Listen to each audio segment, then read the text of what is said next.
Welcome to Sacrilegious Discourse. For this is what the Sovereign Lord says. Why do you need prophets to tell people who you are and what you want? If you can justify everything that the God of the Bible has done, then you can justify any of your behavior. A lot of this mentality is trickling into what is now mainstream right-wing Christianity. I am capable of empathy greater than this God of the Bible. This is a Bible that they tell kids. This is the good Lord. This is the good book. He is fantasizing about murder, mass murder. Head over to sacrilegiousdiscourse.com right now to find out how to leave us a review or support us on Patreon.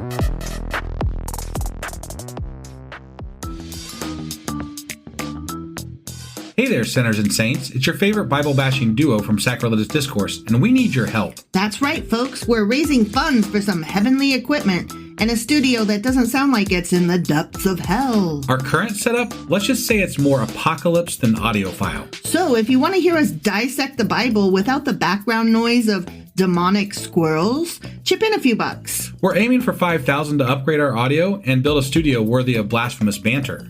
Donate today and help us spread the good word of atheism. You can find a link right on our homepage, sacrilegiousdiscourse.com. Every dollar counts. Even if it's from your collection plate.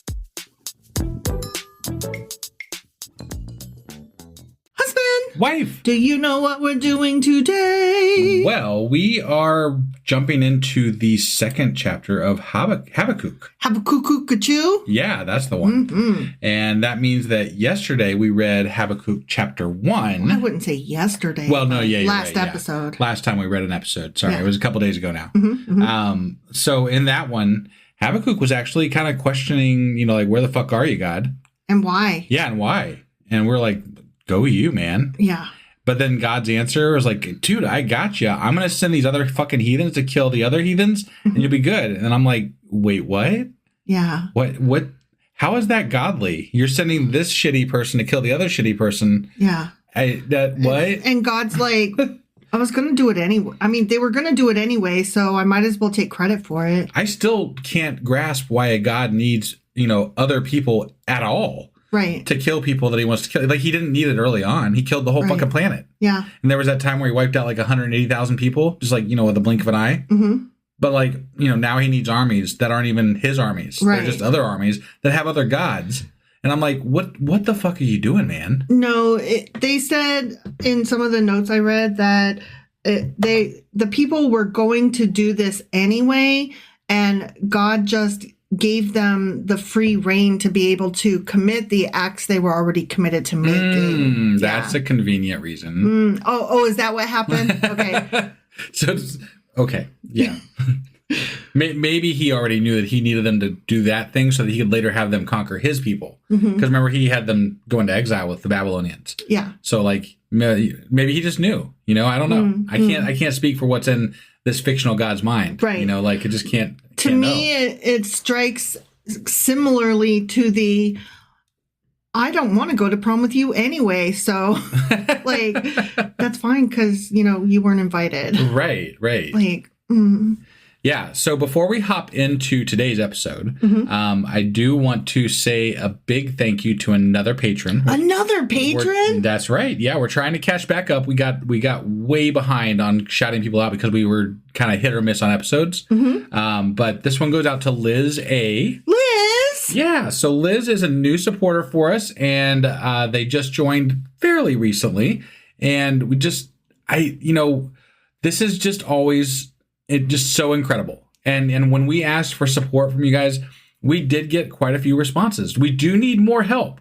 So, I mean, if you haven't jumped on board yet and you're not on Patreon, then, now's your chance to get over there and join with Liz and everybody else that's been joining. And, we can't offer you a lot because we give most of it away free, but, you can feel real good about helping out an independent podcast. That is true. Yeah. That is true. But thank you so much, Liz. Yeah, thank you so much, Liz. It's just absolutely incredible. Knowing that you not only like us, but you want us to keep going and that you'll throw us a few dollars to make it happen, that's just it's weird and it blows my mind, and I'm filled with gratitude. Definitely. That being said, are you ready to get into today's episode? Sure as fuck am. All right. Well, let's get into Habakkuk 2. Ookie doo-coo.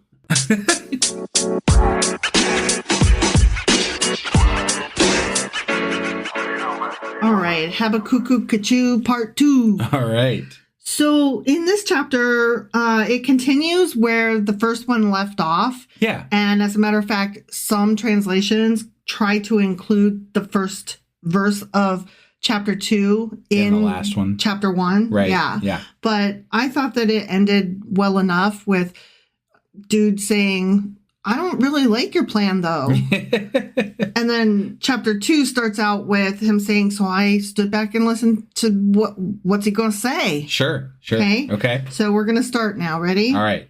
I will stand at my watch and station myself on the ramparts. I will look to see what he will say to me and what answer I am to give to this complaint. So It's not just that Habakkuk is complaining. People are complaining to him. Right. And he's like, I brought it to God and I'm going to wait and see what he says so I know what to say to these people. Sure. Yeah. Fair question. That's all you can do with a God, right? There's not much else to be done. No, especially when they don't exist. But anyway, then the Lord replied, write down the revelation and make it plain on tablets so that a herald may run with it. Okay. So he's like, I'm going to tell you something. And you're going to write it down. Write this down. Yeah. Okay. Okay. Yep. For the revelation awaits an appointed time. It speaks of the end and will not prove false. Though it linger, wait for it. It will certainly come and will not delay. So he's saying. So it's going to linger, but not delay. Well, he's saying it's going to be some time before you see a response, but it is coming. Don't worry about it. Got it. Yeah. See, the enemy is puffed up. It's puffed up, huh? Is that what it says? Puffed up? Puffed up. Wow. Yeah. Okay. Puffed up. Tricked out. Okay. All right. His desires are not upright, but the righteous person will live by his faithfulness. Okay. Indeed, wine betrays him. He is arrogant and never at rest. The enemy, which is who exactly? Is this the people coming to kill the other enemy or the enemy that's getting killed by the other enemy? I couldn't tell you. Okay. I'm just wondering. Good question. Yeah. Because he is as greedy as the grave, and like death is never satisfied. He gathers to himself all the nations and takes captive all the peoples. Did you say as gravy as the grave? As gravy as the grave. He's greedy as the grave. Oh, okay. He's as greedy as the grave. He'll never be satisfied. Yeah. And he gathers all the nations and take captive all the people. So they're trying to expand, kind of like America today. Trying to own too much land. Stop. Something like that. Chillax. And apparently we have a king now. You don't have to own the planet. How that works, but... Well, that's what he said. Yeah. He also, quote unquote, jokingly said, what do you think? Should I try to run for a third term? That he goes, there's some controversy for you. Right. Yeah. I'm like, there's no controversy, sir. It's unconstitutional, sir. As of yet. Yeah, as of now. I mean, it's not really, well. Okay, listen, I keep seeing people saying this is a constitutional crisis. And I'm like, no, it's literally not a constitutional crisis. It's the Republicans are allowing him to be unconstitutional crisis. I'm not sure that the term limit is written into I'd have to look that up. Is that actually written into the Constitution or is that? Okay. I'm pretty sure. Okay. All right. Fairly certain. I'll find out here real quick. Yeah, you do that, but I'm fairly certain it's in the Constitution that there's only 2 terms. Right. So it might be one of the amendments, but it's still. Okay. Well, I'll find out. Okay, because I'm very curious. Yeah. I thought it was something they added later, or like it wasn't exactly, it's whatever. Yeah, but apparently it is. Through this 22nd Amendment. So, yeah. Okay. All right. That's what I said. It might be an amendment. Yeah, it is definitely in the Constitution. Okay. So, that'd be a tough one to repeal because you got to actually have he doesn't have to repeal it. He just has to say, but I want to do this. And then Republicans just have to not fight him on it. And then he does it. Yeah, but when he's talking about going against the Constitution, it's a whole other. He's already next level thing. Done things against the Constitution, and right, but they're going through court processes. Yeah, but that's what I'm saying. it has to go through court process. We're depending on the courts to stop him because nobody else will. And if it goes high enough, it'll go to the Supreme Court, and I'm not depending on them. I have no belief that they will stop him from doing whatever the fuck he wants because he owns them, he picked them. Right. So no, it's not a constitutional crisis. It's a Republicans are allowing him to be a king crisis. And that's the crisis. The Constitution is just fine. Yeah. It spells out the rules. The rules are not being obeyed, and people are letting him not obey them. That's not a constitutional crisis, my people. Right.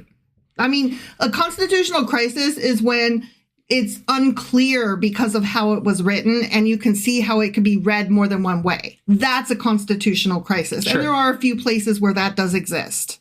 Okay? Right. This is not a constitutional crisis. Birthright citizenship is not a constitutional crisis. Right. So, okay, I'm sorry. Here we go. Yep. Carrying on anyway. Sure. With God, the Bible. Right, yeah. Not America's political problems. Yeah.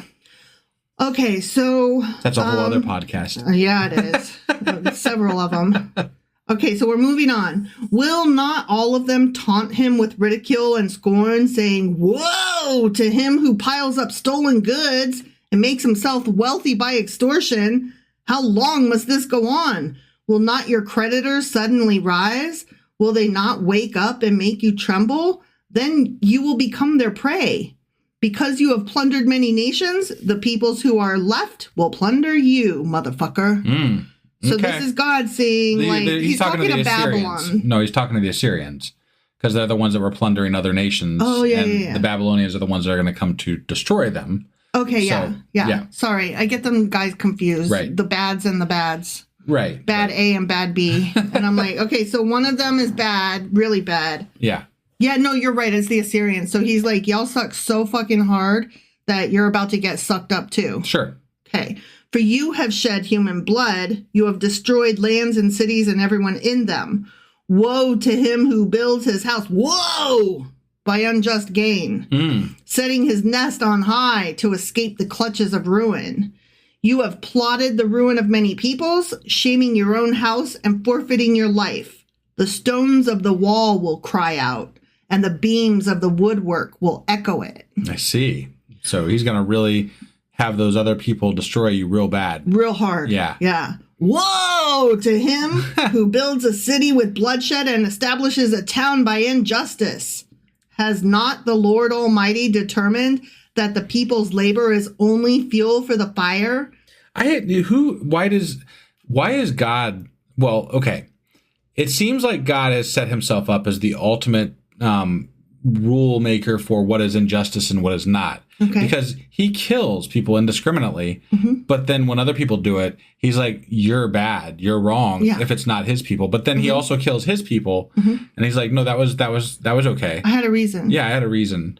But other people can't apparently have reasons. No. Just God. God has reasons, and they are not ours to understand. And look, I get it. You know, the Assyrians, they're fucking shit. You know, like they were not good people. They were very bad. But really, when you get right down to it, God's not so perfect himself. No. I'd say he's kind of worse, actually. And the Israelites were not nice either. Well, just because they weren't as bad as others doesn't mean that they were nice. You have to go back a little bit in time, but yeah, they were piling up bodies in the middle of cities at God's fucking command. Yeah. So, I mean, yeah, there's... It seems to me that, so what I'm getting out of this is, since the beginning of time, mankind has always tried to beat each other up and gain land and fight each other for tribalism. Right. And God literally told them to go in and take the land of milk and honey, Canaan, you know, from other people that lived there currently at that time. Yeah. So, like, that's in the Bible. That's how they wrote it. And now he's like, but people that get them by unjust gains, by, like, you know, killing people like you guys did, like I told you to do, they're evil and bad. Yeah. Okay. You can only be evil and bad and kill people if it's at my behest. Right. Which I guess is the whole point of there being a God, I suppose. But is to justify your actions. It seems very fucking hypocritical to view it in this way. Yeah. No, it's very hypocritical. Yeah. But it makes perfect sense. To somebody. It makes perfect sense that mankind would try to justify its horrendous behavior by saying, what? God told me to do it. Well, ultimately, isn't that what morality is? You understand what you're doing is crap, but if you can come up with enough of a justification, you can get past the morality issues. Mm-hmm. So as long as you can justify it somehow, which is what gods are convenient for, then you're okay. Yeah. And it allows you to say, I don't have to justify myself to you. I have to justify myself to my God. Right. And my God is higher than you, and he said it's okay, so don't worry about it. Yeah. Therefore, it's all good. All right. Continuing on. Yep. Has not the Lord Almighty determined that the people's labor is only fuel for the fire, that the nations exhaust themselves for nothing? For the earth will be filled with the knowledge of the glory of the Lord as the waters cover the sea. Still reveling in the fact that they're working before they get killed. Okay. Taunting them even. Woe to him who gives drink to his neighbors, pouring it from the wineskin till they are drunk so that he can gaze on their naked bodies. That's why you get drunk. That's why you get people drunk. So you can look at wieners. All day. You will be filled with shame instead of glory. Now it is your turn. Drink and let your nakedness be exposed. Whee! Okay. That's what drunk people do. They pull up their pants and show off their parts. Well, that's what happened to Noah. Remember, he got drunk and he exposed his nakedness, and then God cursed his sons and all their progeny for the rest of eternity. Except that he did it in his own tent. And the people, his sons came in to his tent and saw him and were like, oh my God, you're naked in your own tent. I can't even. Put your wiener away, dude. Ew. But like what? Sorry, we don't need to go back to that. But I mean, like, I just still don't understand what about his son seeing him naked exactly constitutes, ruining the entire line of history for that son's, children. Yeah. And grandchildren and great, whatever, so on and so forth. Right. Yeah, I don't. This is crazy. I don't get it either. That was a long time ago. Like, A, why was it bad for Noah to be naked in his own fucking tent? Right. And B, like, why did the dude have to come in there in the first place? But C, so he was a prude. His son had. There was like 5 people on the planet at the time. This was after the fucking flood. I know. He had to get punished. Like, what the fuck? The whole thing was just really weird. Yeah. The Bible has a very weird thing about people's genitals. It does. Well, I mean, the whole thing, yeah. That's what the whole thing's about. The whole Bible rests on or genitals. Seeing them or not seeing them or whatever. Yeah, there's all what they look like and what their foreskin is all about. Yeah. And yeah, I've been told, well, that's because it's the most vulnerable part of your body, and so. Of course, that would be what they're concentrating on. They should just rename the Bible the Book of Penis. Yeah. I'm just like, that's an odd thing to say. Like, you might consider that your eyes are pretty fucking vulnerable. Yeah. Definitely. I don't want to kicked in the eye any more than I want to get kicked in the twat. Yeah. Actually, I'd prefer to get kicked in the twat than to get kicked in the eye. You could pop my eye out. Yeah. Okay. Right? I mean, that's fair. Yeah. Like, I'm just saying. Right. The eye seems more vulnerable to some degree than genitals, I suppose so. I mean, it might hurt a man to get punched in the balls more than it would to get punched in the eye. But you can do more damage to your eye getting punched than your genitals. All depends on how it happens. I mean, the eyes are recessed, so, it's a little bit harder to punch the eyeball. Okay. But, yeah, I see what you're saying. Right. Just generally speak, I would put them on equal terms at the very least. Sure. Yeah. They're equally vulnerable. I don't know. It didn't strike me as a good reason. Got it. All right. The cup from the Lord's right hand is coming around to you, and disgrace will cover your glory. Your glory hole. The violence you have done to Lebanon will overwhelm you, and your destruction of animals will terrify you. Yeah, don't do destruction of animals. Right. I don't like that. Yeah. For you have shed human blood. You have destroyed. Oh, I watched a movie last night where a dog died, and I felt like that should have been a warning. The dog dies. I don't like dead dog movies, and I don't like movies that aren't dead dog movies, but where a dead dog does occur. It made me really sad. Yeah. It was I'm Still Here. It's one of the Oscar-nominated films. Yeah. just no going in. The dog dies. It's not okay. I don't feel like that's a spoiler, even though like they get the dog in the beginning and the dog doesn't die till like halfway through. Yeah. But spoiler alert, the dog dies. The dog dies. Not okay. Okay. Yeah. For you have shed human blood. You have destroyed lands and cities and everyone in them. Of what value is an idol carved by a craftsman or an image that teaches lies? For the one who makes it trusts in his own creation. He makes idols that cannot speak. Woe to him who says to wood, come up to life, or to lifeless stone, wakey, wakey, wake up. Can it give guidance? It is covered with gold and silver. There is no breath in it. The Lord is in his holy temple. Let all the earth be silent for him. The end. But the Lord still needs a temple.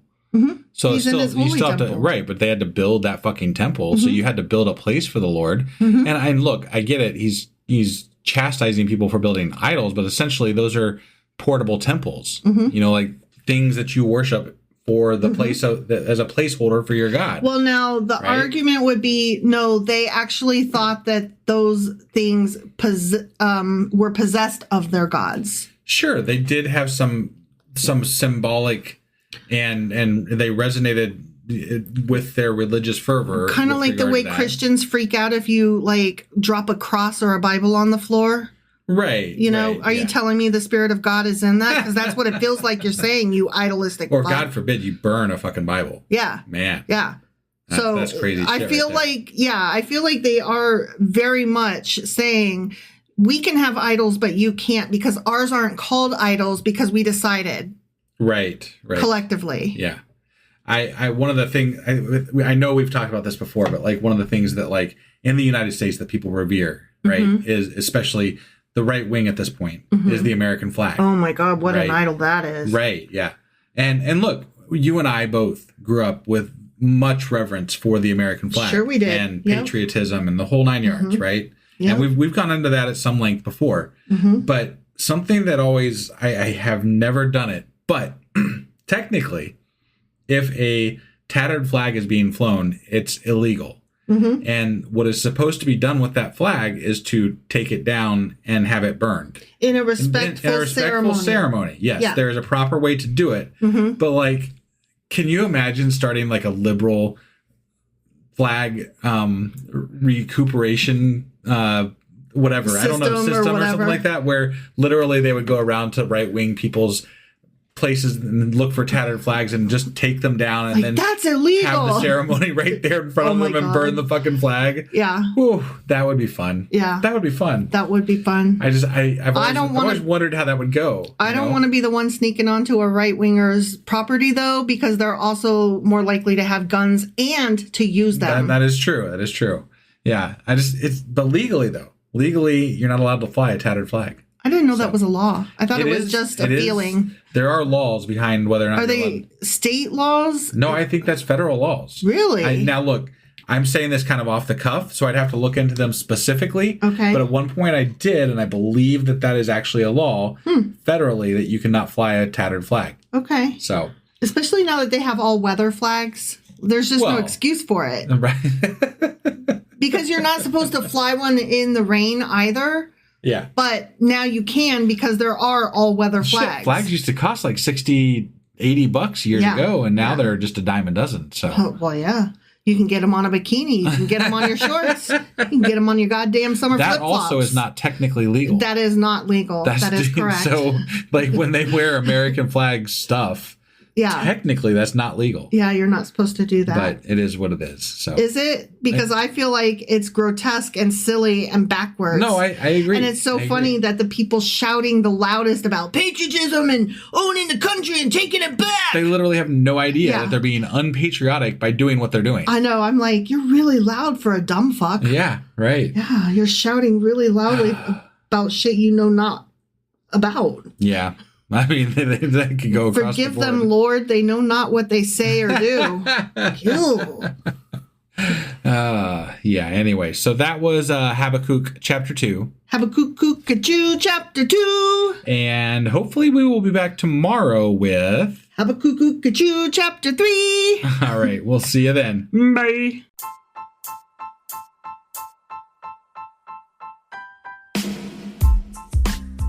Hey, wife, I guess that's the end? But husband, that's just sad. It doesn't have to be. We are on lots of social media platforms like Twitter. Our handle there is sacrilegious_D. For D's nuts. Oh my God. Stop doing that. Anyway, we're also on Facebook, Instagram, and Pinterest. There's a link to all of our social media sites at our website. Ooh, we have a website? Yeah, it's sacrilegiousdiscourse.com, where you can also find a link to our merch shop. We have a merch shop? Yep, we have podcast-themed clothing, mugs, notebooks, and more, as well as an atheist and science-themed products. Wow, our fans should really go check that out right now. Definitely. They can get in touch with us by sending an email to sacrilegiousdiscourse@gmail.com. But before they do that, we could really use some help. Oh yeah? With what? Well, it's not free running the podcast, and we need some financial support in order to get better equipment, which will free up time so we can concentrate on our podcast and our fans. Okay, so what should they do? Head over to patreon.com/sacrilegious discourse and sign up as a contributor on our podcast. Supporters there receive additional bi-weekly episodes that we record just for our Patreon members for as little as $2 a month. Also, we'd really appreciate it if you would like and subscribe on whatever platform you're using. And Apple Podcast reviews help us out tremendously. Like and subscribe, leave an Apple review, join us on Twitter, support us on Patreon. That's a lot of instructions. Don't forget to say thanks. Thanks. Okay, bye.